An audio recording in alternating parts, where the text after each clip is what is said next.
Okay, let's finish off the problem by calculating the specific volume, assuming Z is equal to 1, i.e. via the ideal gas law, okay?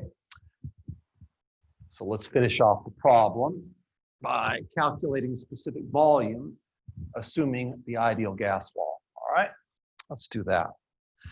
Let's see here. So this is part C, and this is specific volume according to the ideal gas behavior, IGB. So that's when Z is equal to 1. And so we have specific volume is equal to what? The gas constant R times temperature divided by P. Okay, that's when Z is equal to 1. Ideal gas law is assumed to be valid.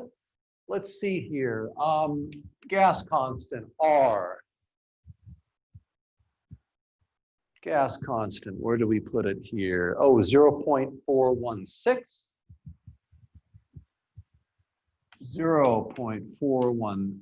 461. And that has units of kilojoule per kilogram degree Kelvin.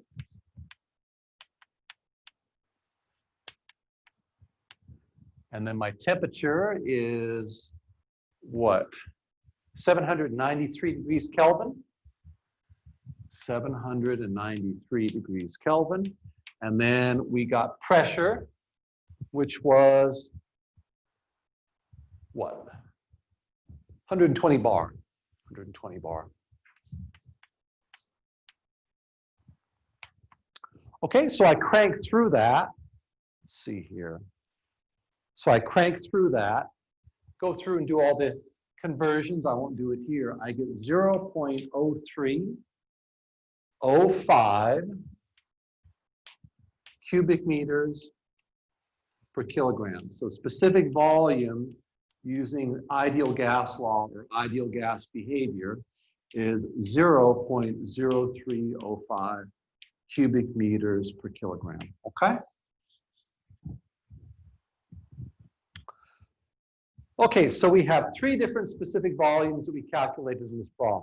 Part A was using the steam tables, superheated vapor tables. That is our specific volume. It's 0.27 cubic meters per kilogram. That is the correct specific volume.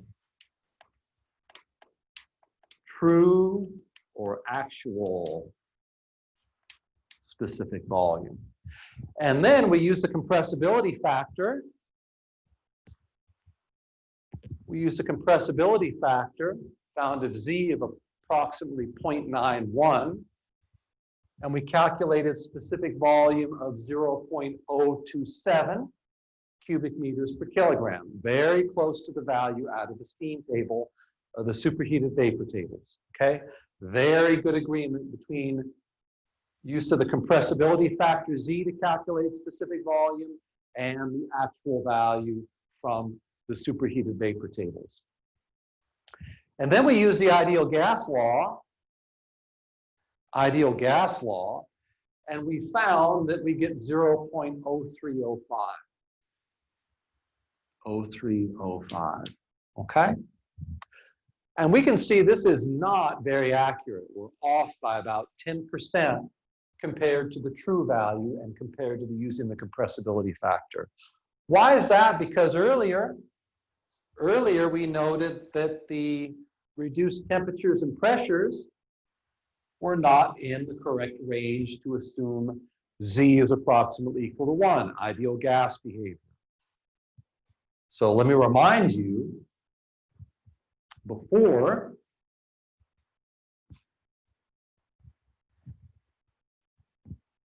let's see, we had, as I recall, so note,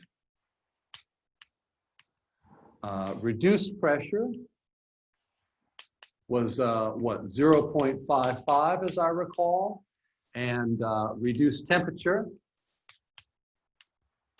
What was reduced temperature? I forgot what that was. It's like 1.5 or something like that, or 1.2. I think it was 1.2 reduced temperature. let's see here. I guess I'll have to look that up again. Let me check. What was reduced temperature? Let's see here. 700. Yeah, it was like 1.2, as I recall. So reduced temperature was about 1.2, as I recall. 2.5 or something like that.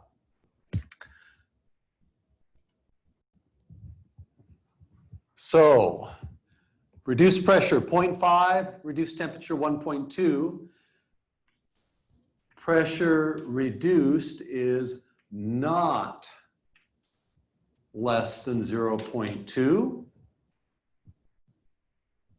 And T reduced is not greater than 2. So we can immediately say that ideal gas law, Z is approximately equal to 1, ideal gas behavior, ideal gas behavior, IGB, ideal gas behavior, IGB, not valid. Okay? We're going to get too much error if we use the ideal gas law to calculate specific volume for this problem. And we saw that. Our error was about 10%. Usually engineers like error be around 2 or 3%, let's say, okay? Okay, this is a lot of stuff here. A lot of stuff we've gone over in chapter 2, properties of pure substances in the notes.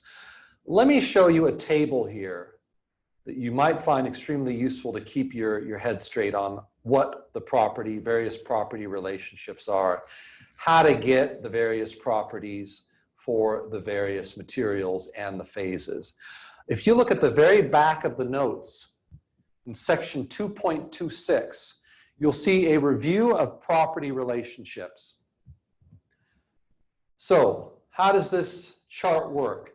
You start with the top, and you ask yourself whether the material is some kind of a vapor.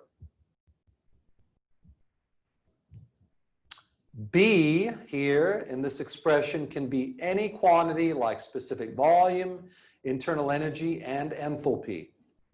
If B, specific volume, enthalpy, internal energy is greater than B for the saturated vapor, then it is a superheated vapor. So you go over here in the flow chart. If your specific volume is greater than the saturation, specific volume for the saturated vapor, then you can ask yourself, well, it's a superheated vapor. Can I use the ideal gas law?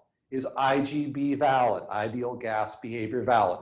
If no, and you can do that by checking the reduced temperature and pressure.